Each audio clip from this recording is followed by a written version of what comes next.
Mazi Nnamdi Kanu IPOB. IPOB won Nnamdi Kanu.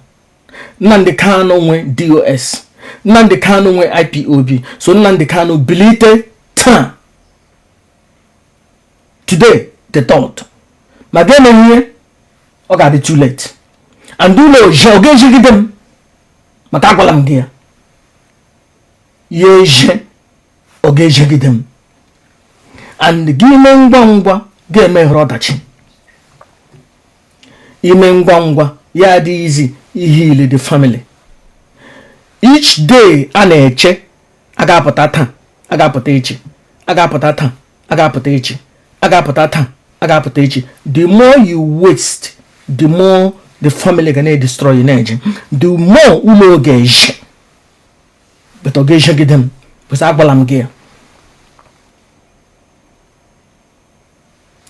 Ndị Igbo ekelene m nnụ. Ya dịrị unu na mma. Ihe mkpo na-ekwu ihe ewu ka ọ dịrị na Mazi Nnamdi Kanu na mma.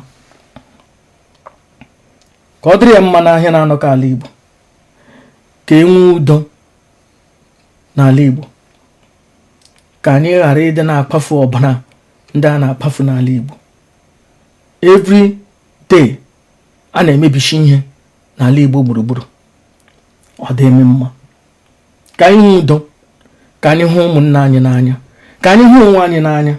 Nnamdi Kanu ata n'ahụhụ. More especially ụmụnne Nnamdi Kanu ata n'ahụhụ buru ibu. Yes, Nnamdi Kanu nọ na prison. But ụmụnne ewu ndị na-ata dị ahụhụ more. Ụmụnne na-agbagharị here and there. Ofu nwanne ya nọ nga ahụ na-eshiri ya nri. Ụmụnne ya ata n'ahụhụ. And ihe Mazi Nnamdi Kanu ga-emewu inyere ha aka ka ụlọ ghara ijegide ha. Ma appoint DOS members and deputy leader so that mgbe ọhụ ka ị ga-ahụ onye ga-asị fụrụrụ m foto m na ya ajụla. Mgbe ọhụ ka ị ga-ahụ oke nọ n'ụlọ na oke nọ n'ama. Mgbe ọhụ ị ga-ahụ onye nọ na family na-eso na-agbago ụkwụ. Family m na-ekwu okwu ya kwa IPOB. Etipule m ụka n'ọnụ. Maka onye na-eri Nnamdi Kanu gbakọrọtele na-egbu ya mma mmiri nọ na family. And IPOB without family. Chineke ekwuchana m jikwa m ọsọ ọjị. Chikedozie m onye iro Nnamdi Kanu. Ihe nji mara na onye iro ewu. Ndị niile sabotage ga Nnamdi Kanu oso ha. Ojiofo onye iro Nnamdi Kanu. Ndị niile na-sabotage Nnamdi Kanu oso ha. Akwa recently ka anyị hụrụ ya na nwaanyị na-akpọ punk.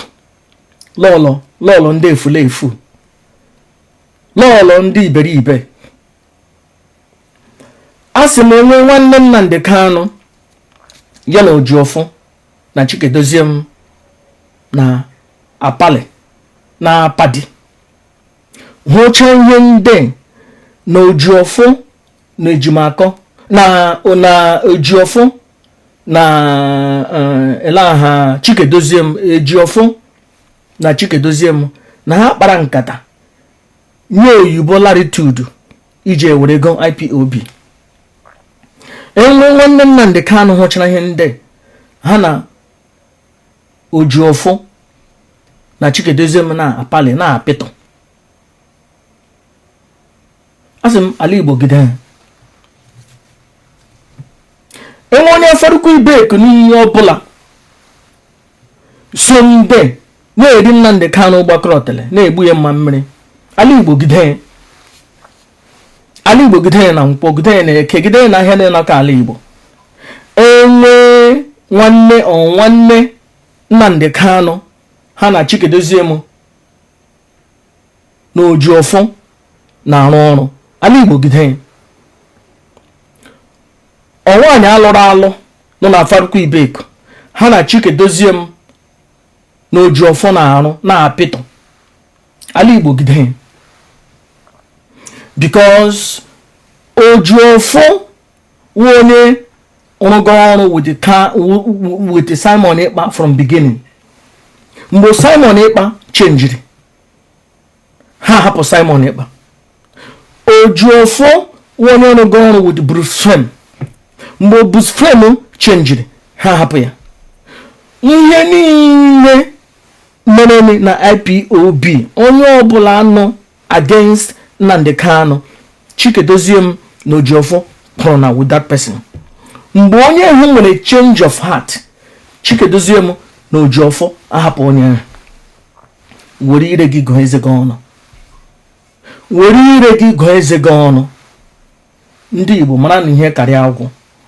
A sị m na aga m apụtazi na-ekwu okwu ihe gbasara ihe, ike agwụla m.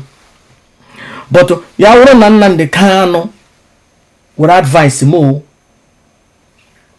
ma were na ma onweghị ka ha gbasara mgbe ihe mmawo ụlọ gị na-eshi mmiri and ya ejie ọ ga-ejigide m. But you may appoint new DOS members today and deputy. Mgbe ahụ ka ị ga-ahụzi enemy gị nọ na family ihe m na-ekwu okwu ya ụkwa IPOB.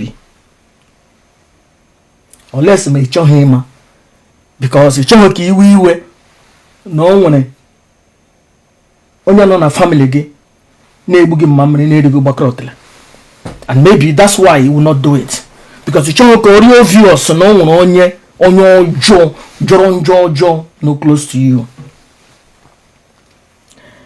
Ekelene m barrister Aloy Ejimaka. Ekelene m madam nne ya anya nwaanyị kara aka kaja. Ekelene kwenu m ndị ọzọ ha na madam nne ya anya kwụ na-arụ ọrụ, ndị ahụ sef achọghị ịpụta because achọghị ha ka a na-akparị ha. But madam nne ya anya wepụtara isi ya, ha ejikwa na-eme ihe ha chọrọ. Ekelene m Kanu nta na-agbara ihe niile on a daily basis. Ekelene m nwanne nwaanyị Nnenna na-eshiri ya nri, odo na-enwere nkata akpara na ha iji napụ ya isi nri so that ka ọ dị izi ka ha degbuo Nnamdi Kanu. But ya wụrụ na Nnamdi Kanu na-eri nri onye ọzọ shiri, ihe ọbụla mere na ke gbasara ya, aga m ebere ya akwa. Nnamdi aga m ebere gị akwa, because you're supposed to know na ụmụnne gị kwụrụ na with you, with ọbara ha kwụrụ na with you. Ndị Nnama, you can't trust them. Ekelene m nnụ.